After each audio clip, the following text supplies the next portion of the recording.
brothers and the occasional sister. Untold stories of Frosty the Pigdog, which I wasn't going to tell, but I'm going to tell. The fact that the man was wearing a very nice dress, as far as dresses go, and he had beads around his neck that looked like fake pearls, and mascara, and probably too much lipstick and too much foundation, all that aside, would have led most other men to consider that he wasn't a threat on the field. And his little skimpy dress that he wore across his massive shoulders and his barrel type chest probably confused the opponents. It was a local match, rugby, and Alan was on the sideline, Alan with the twitch, his best mate, spurring him on. And their side, it was like sevens rugby pretty much, except they only had 6 on their side and the other side had 7 or 8. It wasn't particularly, there was no ref and it was just a bit of fun. They'd all gathered round. But the locals that knew him knew Burt, who when he had a dress on was known as Berta. They knew better than to underestimate his masculinity, because he was certainly 100% man plus, but he just liked to dress up in women's clothes. And that's what he was like when I met him in a bar when I used to work at Salter's restaurant in Auckland. I was 16 at the time and I was travelling with Frosty the Pigdog, and these guys had pretty much taken me under their wing. Alan, who was his best mate, lovely guy who had a bad twitch, and when he spoke he constantly had his twitch, which made it difficult for him in the social situations and made it difficult for people to read him. Burt, or Burta, as he was well known when he was dressed in his lingerie or his woman's dresses and he had his mascara and makeup on, he was a formidable opponent for anybody that wanted to go in the boxing ring with him or wanted to play rugby on the field. And when it came to pig hunting, for a man that smoked quite a lot of Port Royal cigarettes, he was incredibly fit, incredibly strong. Even though he was slightly overweight, he was a big brute of a guy. This particular day they were having a friendly match, and Berta, who was always like the back of the field because he was slow, he'd finally got hold of the ball, and watching him go down the paddock, and that's what it was on a farmer's paddock, go down the paddock, he was brushing off each person that tackled him as if they were hardly even there. He just slogged through, lifting his big old knees high. And Frosty was a bit sore because we'd been on this hunt just a few days before. I was a bit sore too. I'd just been in A&E a couple of days before. Previously, I'd been scaling a cliff saving Frosty, and my fingernails were all chewed off. One particularly, I had stitches in my toe, and my hands were both shredded from a rope that I'd been using to get down the cliff. I was sitting on the side, and Frosty wasn't in much better shape. I actually probably was better shape than me that day. He was barking as Burta made his way down the field, and when he almost got to the try line, there was this big Māori guy that was on the other side who was probably the same size as Burta, and if anybody was going to stop Burta that day, it was this guy. The two of them just went boomf, and it was like two trains colliding. They sort of imploded on each other, and both went down the ground, and by the time Burta just got himself up and scooped the ball up off the ground, which you could say was knocked on if you were reffing it properly, which nobody was. He grabbed it again as another guy went to get it from the other side. Suddenly they all piled on top of Burta, and the big Māori guy was on the ground, and Burta literally had the ball and he was crawling on his hands and knees with these guys crawling all over him like ants, and just got across the side and touched it down, and everybody cheered, including the other side, because it was such a magnificent try. That was our day beginning. We weren't going hunting, and there's no hunting in this video. This is just the final days of hanging out with Frosty the Pigdog, Alan, his friend Berta, Berta's wife, because Berta was married with 2 kids, and the last week that we spent together. I helped on the farm quite a bit, and Berta would carry 2 to 3 fence posts just on his like shoulder like that, and he'd carry a channelized fence post, a big strainer post under his arm, and we were doing fencing, and he'd walk up the hill as if he had nothing on his back, whereas I'd be struggling with 1 or 2, and Alan would be passing the staples, and Burt would be like tying his knots and making the fence. And that's what we were doing as well, fencing on his farm. I learned a lot about fencing during that time, but I also learned a lot about patience and the importance of not talking when somebody's explaining something to you, because I was given instruction on what to do, and I'd always be asking too many questions but not listening properly. And he gave me a task to put these holes, and we were digging the fence post. We didn't have a tractor with a digger or with a hole borer or an auger on it. We were digging them all by hand, and he told me where this line was, and he told me to put 6 posts in, and I wasn't listening to him carefully, and I spent the best part of the morning digging these 6 holes in. And he came down at lunchtime, and Burta looked at me and goes, "Good holes, son." And I was very proud of myself. I said, "Yeah, they're all as deep as you said." "Yeah, good holes, but you're going to have to fill them in. They're all in the wrong place." And he'd given me a clear instruction, and I hadn't followed it. And the instruction was, that post in the corner there, run a string line and run it to that tree beside the post. But I had run it from there, that string line from that post, but not to the tree. I'd run it to the post, so my string line had gone off about that wide off course, and it was actually going onto the neighbour's property a little bit, and I had it in the wrong place. So that was a valuable lesson in listening. And those are the sort of lessons in life that we get, are the hard lessons. It's the hard lessons we often learn. If I had been a better listener, and if I hadn't been so young and eager to please, and if I'd just taken my time, I would have saved myself a whole half a day's work. So the afternoon was spent, first of all, filling in those holes and putting in my 6 posts. So a day, which would have been a half day's work, became a day's work. And I was working with my hands already bound up. They were already sore because I'd actually damaged both of them and my fingernails. Most of it was my flesh and hair. I'd damaged it just a few days earlier on rope, and so they were still sore. So I had them bandaged up, and I had his big gloves on, so I was holding everything tentatively. And it was hard work, and you can imagine your hands sweating inside the gloves when they're already sore. Those are the sort of hard lessons in life that you never forget. And as painful as it was, and I didn't want to let on that I was hurting back then because I just wanted to please. I've always, growing up, wanted to please, and I think it's probably come from always wanting to please my dad too. I think that's where it come from. I don't know, but when older men back then when I was younger would ask me to do something, I'd always give it 110% in hopes to be validated for doing a good job. And those guys did. At the end of the day, we went back to Berta's house, and Alan came over, and the 2 boys at the table, and his 2 sons, and we're sitting there, and we're having lamb for dinner, which has always been my favourite. We're eating this lamb, and then for dessert, his mum had made some pikelets with cream, and which she made great pikelets. Well, not his mum, his wife. I used to think almost that she was, because she was quite a bit older than Berta. There was like a 15-year gap. I think it was probably, she was quite a bit older. For a 16-year-old, somebody who's 30 appears to be old at when you're 16. That's an old person when you're 16, but somebody who's 45 is really, really old. Now I'm 61, I look back, I think that's really, really young. It's all relative to what you are, but his wife, who was older than him, did fantastic cooking. And I can still remember her pikelets and her famous cheese scones with wild pork bacon in them. They were delicious. So we had a good feed that night, and the next morning we had to get up and carry on with the fencing job, which we did the whole week. And while we were doing it through the day, Alan would come on over and just say to me, "Your hands all right, boy? Your hands all right?" And they weren't all right. And finally, by about lunchtime, he said, "Let's take those gloves off and have a look at your hands." And so I took the gloves off, and my hands had got much worse. And my right one had got this sort of red patch around here that was going up my arm here. And he goes, "Oh, that's not good. That's infection." And what I had was I had some sepsis going up here. So the hands had become infected, and I hadn't realised. And he said, "We're going to get you to hospital straight away." And I said, "No, it's not that bad." He says, "No, we're going to get you straight away." And they took me into the A&E again. And the first thing I got to do was told off for using my hands because I wasn't supposed to. And then they gave me some antibiotics straight away. And they said that this red mark that I had would have gone all the way up here and could have gone right to my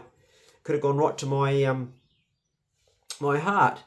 So that's something which stood out in my mind for a long time, and I learned. I'm just going to pause for a moment. I had the alarm on the phone set to go off now to remind me I've got to do a job, and I forgot to turn it off. When Thursday came around, my hands were feeling a lot better, and Berta asked me if I wanted to go trout fishing, fly fishing, and he had these split cane rods that we'd fish with, and I've never used a split cane rod before. I had done some fly fishing, and so Frosty, me, and Burta, we head off in his wagon to this river. Quite a long drive for us, and when we got down there, Frosty just went sniffing around the river bank like he did, looking for probably rats or whatever he'd do. Like he's a dog that would always constantly be trying to find something to kill or get into trouble with. And this particular day, we'd only started fishing, and he found a bloody possum under an old log along the riverbank. But beside the riverbank, at least, not under it, but right beside it. But the possum was obviously under the log, had been living in there. And we could hear this scrap going on, and I just found a nice little pool to start fishing at. And I thought, oh, geez, what's going on? So wound the gear and put it down, sprinted along, and here's this bloody possum, and there's not hardly any fur left on it by the time I got there. He's shaking it, and the possum's giving him a bloody good toweling up. He's got scratches on his nose. He's got a scratch that goes right across his eye, but doesn't get his eye. It scratches the top and it scratches the bottom. And how it hasn't scratched his eye, his eyelid's obviously ripped. He's obviously closed his eye, but how it didn't scratch his bloody eye out, it could have. And the possum's, considering it's had a fair good chewing from old Frosty, the possum's actually, it's a big male, it's doing pretty good in this scrap. I mean, they're about almost the same size. Frosty wasn't very big. And I'm trying to find a piece of wood to smack the possum over the head with. I'm not going to pick it up because it's just going tongs and nail. And finally, I get a piece of wood, but by that time, Frosty's actually managed to clamp over the back of the possum's head. And all he is doing is just shaking the hell out of it, like going 100 mile an hour, shaking it and holding it. And he's not stopped shaking it. This is going on for ages, and the possum is not dying easily.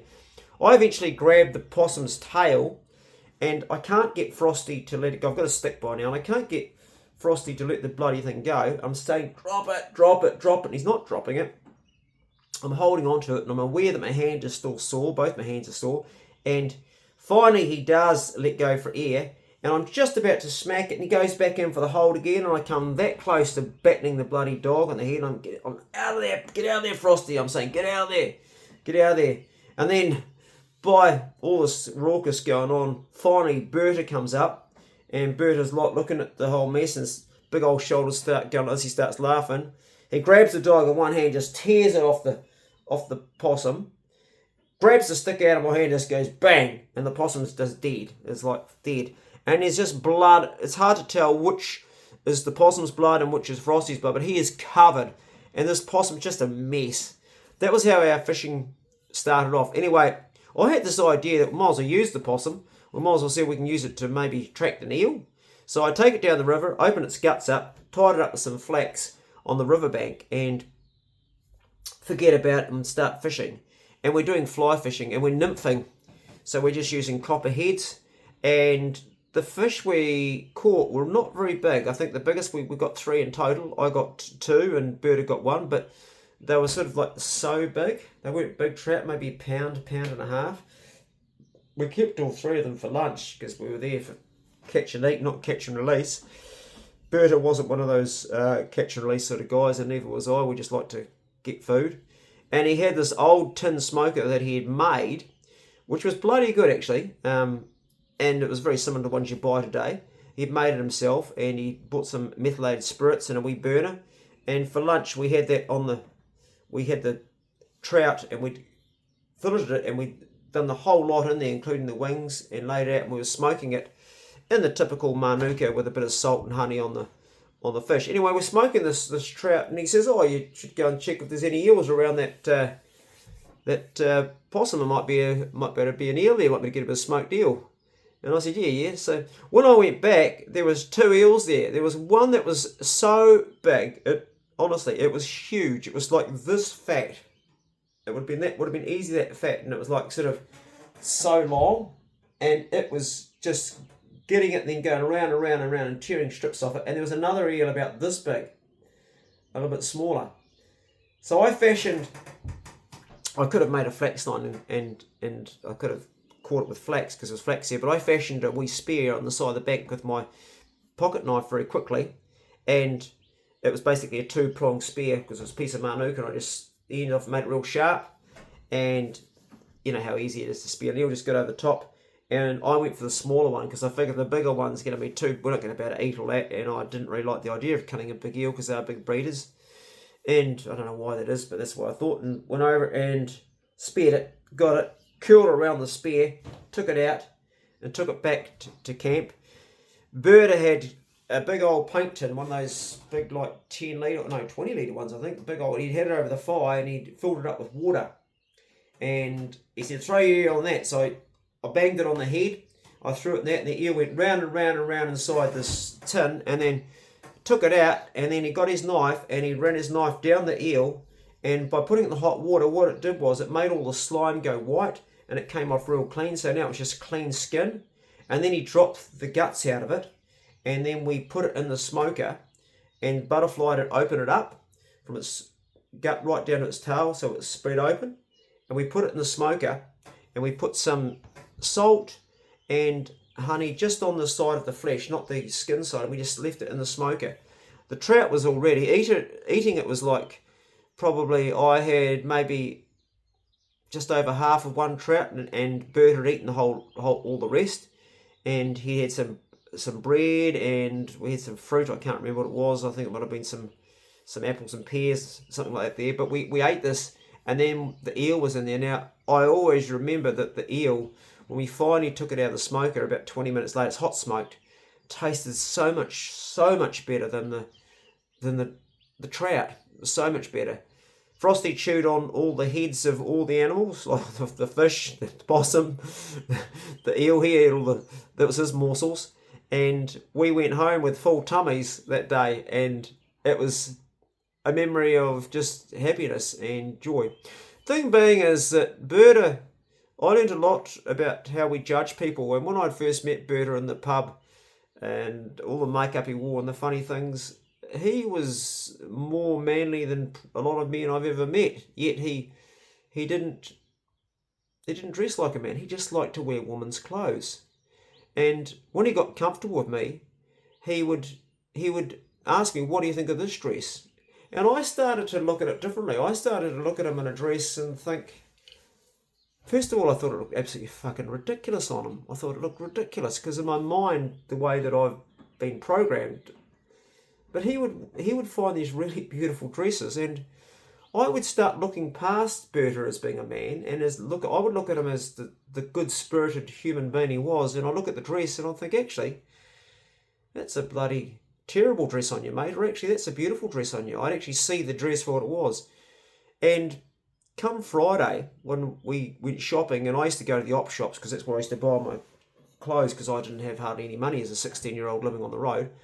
We went into this op shop together, him and I, and also Alan, and we were looking for a rugby top for me, because that's what we used to go pig hunting in, was rugby tops back in the day. That was the toughest clothes you could wear for hunting. It could handle the rips and everything. And I was trying to find a second-hand rugby top. And Burta found this dress that was too small, like a size too small for him probably, and it was quite skimpy.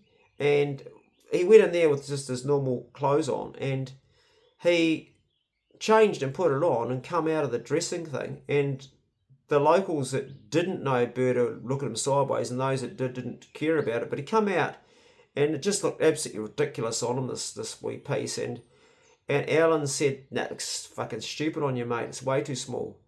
And he turned around and looked to me like for a second opinion, and I just didn't have the heart to tell him. And I looked at him and I could see his man boobs hanging out and his hairy chest, and it did look ridiculous. And I thought, yeah, I'm going to have to tell him the truth. I said, mate, it just looks silly on you. It's just too small. And he was so hurt. His face looked at both of us, and I felt like an absolute ass for saying it. And I said, mate, it's just not the right size. Given a size up, that would be fine on you. It would actually be really lovely, but it's just too small for you, mate. And he goes, really? And I said, yeah.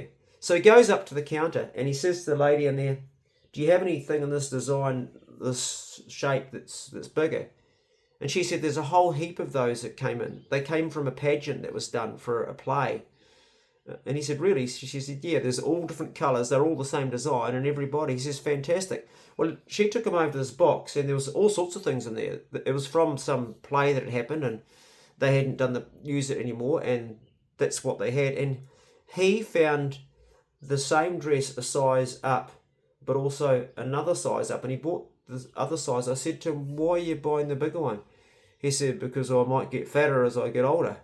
Wise thinking. Anyway, put the right size on, and when he put it on, I looked at it, I thought, actually, it still doesn't look that good, but it's better than the other one. And then I told a white lie. I said, how's that? And he was looking in the mirror, he loved it. And I said, that's perfect, mate, absolutely perfect.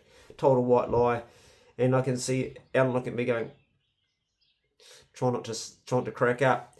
Burta was really sensitive about his dresses. He didn't like it if you didn't like what he was wearing, and he wore them for himself as much as his mates. And it's a funny thing, because today, a big bloke like that getting in the street, people will make an assumption that he's like queer as in the head. I don't mean queer as in gay, but just something's wrong. But he had nothing wrong with him at all. He just happened to like dresses. It's a funny thing. Anyway, we went home with our things. I never found a rugby shirt, so Alan ended up giving me one that was 2 sizes too big, which I used for that, one of his old ones. And we had our final meal that night, and the following morning I went to Te Puke, and on the road, on the way up there, I stayed in a barn, and I was hitching with Frosty and come across this barn. It was late at night and I didn't have a place to go, and I stayed in there. The farmhouse light was off. I didn't want to wake anybody up, and in the morning I heard this, and it was this young girl, she's my age. Her name was Felicity. I think I've told this story already. Can't remember if I have or not. I can't remember. Anyway, yes, yeah, I think I have. Yeah, no, I have. So this would be Frosty the Pigdog. I think it's story 9, I think it was up to. We'll call this one 9.5. So if you want to see what, or maybe it was 8. It's between 8 and 9. I'll put this in the playlist and you can see what happens when I met Felicity, because that story leads on from there. This is a story in between I never bothered telling. If you found it interesting and you want me to carry on with these, let me know. I don't think they're probably that interesting to anybody other than me, because it's my own past, but let me know and I'll post it. Felicity and her dad and her mum, Mary, remember her, big woman who just did the best cooking in the world. Yeah, and her dad had a big black beard. Anyway, that is a story I've already told, I'm pretty sure. I know I have, I just forgot that I'd posted it. Anyway, guys, love you and leave you. Let me know if you want any more throwbacks. I just put this one in because I haven't done anything on the Bro Chick Club for a while, and I had no time to. I'm just too busy with other stuff. And speaking of that, I've got to get back to work. I'll leave you with a song that I made up with Berta. We'd gone back to the pub on the very final night before we left, and he dressed up that night to go out. And when we left, I said, do you ever get sick of people giving you a hard time? He says, oh, I love wearing dresses. And then he said, anyway, in this life, remember, young fella, if you don't remember anything else from me, we're here for a good time, not for a long time. And you just cast all the worries away that happen. You just cast them away. Don't worry about it, because we're only here for a short time. We're here for a good time. And I had my harmonica, and that night I, for the first time, sung this song, which I've never recorded, and I don't know if I ever will, but it goes like this.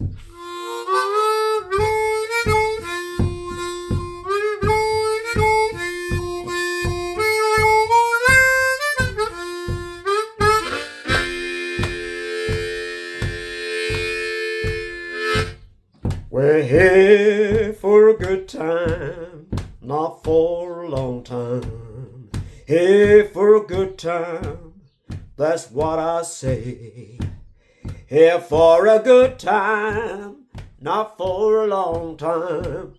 Take all your worries and cast them away. Take all your worries and cast them away. Oh!